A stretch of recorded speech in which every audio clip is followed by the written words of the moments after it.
ஆண்டவருடைய நாம மகிமைப்படுவதாக. அன்பானவர்களே, இன்றைய வார்த்தைக்கு உங்களை அன்புடன் வரவேற்கிறேன்.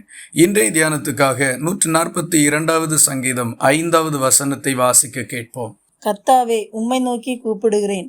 நீரே என் அடைக்கலமும் ஜீவனுள்ளோர் தேசத்திலே என் பங்குமாய் இருக்கிறீர் என்றேன். இந்த வார்த்தைகள் தேவனுடைய மனுஷனாகிய தாவீது கர்த்தரை நோக்கி ஏறெடுத்த ஒரு ஜெபத்தின் சிறு பகுதி. தீமை செய்கின்ற மனிதர்களால் தாவீது மிகவும் நெருக்கப்பட்ட ஒரு சூழ்நிலையில் இந்த வார்த்தைகளை கர்த்தரை நோக்கி அவர் ஏறெடுத்திருக்கின்றார். குறிப்பாக அவர் நடக்கின்ற வழியில் மறைவாக அவருக்கு கண்ணி வைத்தார்கள். வலதுபுறம் இடதுபுறம் என்று எந்த பக்கத்தில் பார்த்தாலும் அவருக்கு உதவி செய்கிறதற்கு ஒரு மனுஷனும் இல்லை. அவரை விசாரிப்பதற்கு ஆளே இல்லை. இப்படிப்பட்ட ஒரு தனித்து கைவிடப்பட்ட சூழ்நிலையில் நின்றபோதுதான் அவர் இந்த வார்த்தைகளை கர்த்தரை நோக்கி ஏறெடுக்கின்றார். கர்த்தரை நோக்கி ஜெபித்தும் பதில் வர தாமதிக்கின்ற பொழுது ஜெபத்தின் மேலும் தேவன் மேலும் உள்ள நம்பிக்கையிலும் அவர்கள் தளர்ந்து போக நேரிடுகின்றது. சில மனிதர்கள் தங்கள் வேலைகளை விட்டும் குடியிருக்கின்ற ஸ்தலங்களை விட்டும் வேறு இடங்களுக்கு சென்று விடுகிறார்கள். இன்னும் ஒரு சிலர் தங்களால் இனி வாழவே முடியாது, வாழ்வதற்கு வழி இல்லை என்று சொல்லி தங்கள் வாழ்க்கையை முடிக்கிறதற்கும் முயற்சி செய்வதுண்டு. ஆனால் தாவீதினுடைய அனுபவம் இவை எல்லாவற்றிற்கும் அப்பாற்பட்டதாக இருக்கிறது. அவர் கர்த்தரை நோக்கி, நீர் என் அடைக்கலமும் ஜீவனுள்ளோர் தேசத்தில் என் பங்குமாயிருக்கிறீர், உம்மை நோக்கி கூப்பிடுகிறேன் என்று சொல்லுகிறார்.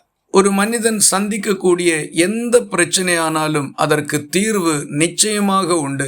அது ஒருவேளை சம்பந்தப்பட்ட மனிதனிடத்தில் இல்லாமல் இருந்தாலும் அது தேவனுடைய கரங்களில் இருக்கின்றது. தன்னிடத்தில் பதில் இருக்கும்போது மனிதன் திடன் கொண்டிருப்பான். ஆனால் தன்னிடத்தில் பதில் இல்லாத சூழ்நிலை வரும்பொழுது அங்கலாய்க்கின்றான். அப்பொழுதுதான் தேவனுடைய உதவியும் அவனுக்கு தேவைப்படுகின்றது. ஆகவே பிரச்சனைகளையும் சூழ்நிலைகளின் நெருக்கங்களையும் கண்டு தளர்ந்து மனம் பதறி போகாமல் கர்த்தரை நோக்கி கூப்பிடுங்கள், கர்த்தருக்கு காத்திருங்கள், அவர் நிச்சயமாய் உதவி செய். ஒரு மனுஷனும் உதவிக்கு இல்லாத சூழ்நிலையில் கர்த்தர் தாமாக வந்து உதவி செய்வார். நம்மை பிரச்சனைகளிலிருந்து கைதூக்கி விடுவார். வெற்றி காண்போம். இந்த வார்த்தைகள் இந்த நாள் முழுவதும் உங்களுக்கு ஒரு ஆசீர்வாதமாய் இருப்பதாக. ஜெபிக்கலாமா?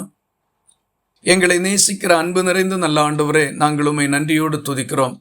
தாவீது மிகவும் நெருக்கப்பட்ட சூழ்நிலையில் எதிராக மனிதர்கள் கண்ணிகளையும் வலைகளையும் வைத்த சந்தர்ப்பத்திலும் வலப்புறம் இடப்புறம் என்று எப்பக்கம் திரும்பினாலும் ஆதரவுக்கு யாருமே இல்லாமல் தனித்து விடப்பட்ட சூழ்நிலையிலையும் உம்மிடத்தில் நம்பிக்கை வைத்து உம்மை நோக்கி பார்த்து நல்ல விடுதலையின் வாழ்க்கையை பெற்றுக்கொண்டது போல நாங்களும் உம்மை சார்ந்து வெற்றி பெற எங்களுக்கு உதவி செய்தருளும். ஜெபத்தை விட்டுவிடாதிருக்க கிருபை தாரும். ஜெபத்தை கேட்டதற்காக ஸ்தோத்திரம். இயேசு கிறிஸ்து மூலம் வேண்டிக் கொள்ளுகிறோம் எங்கள் அன்புள்ள நல்ல பிதாவே, ஆமேன். கர்த்தர் தாமே உங்களை ஆசீர்வதிப்பாராக.